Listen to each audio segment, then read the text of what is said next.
ও মা, ওই হিল জুতোটা পরে প্যান্ডেলে যাই না। আচ্ছা যাস খুনি, তবে ছিঁড়ে না যায় দেখিস। ও মা, আমার যেন সবার থেকে সুন্দর লাগে, এমন করে সাজিয়ে দাও। সাজ দেখাতে যাচ্ছ নাকি পুজো দিতে যাচ্ছ?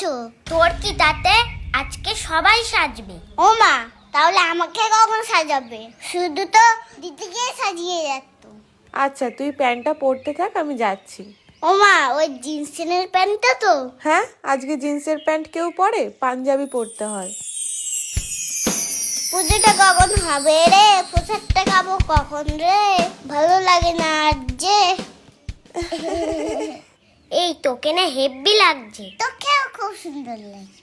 এই কালকে তো স্যারের কাছে অঙ্ক পরীক্ষা, বইটা দিয়েছিস তো ঠাকুরের কাছে? শুধু অঙ্ক বই বলে কেন, যেখানে যা ছিল সব দিয়ে দিয়েছি। তা ভালো করে, নয়তো মা যেটা দেখবে সেটা নিয়েই পড়তে বসাবে। ঠিক বলেছিস।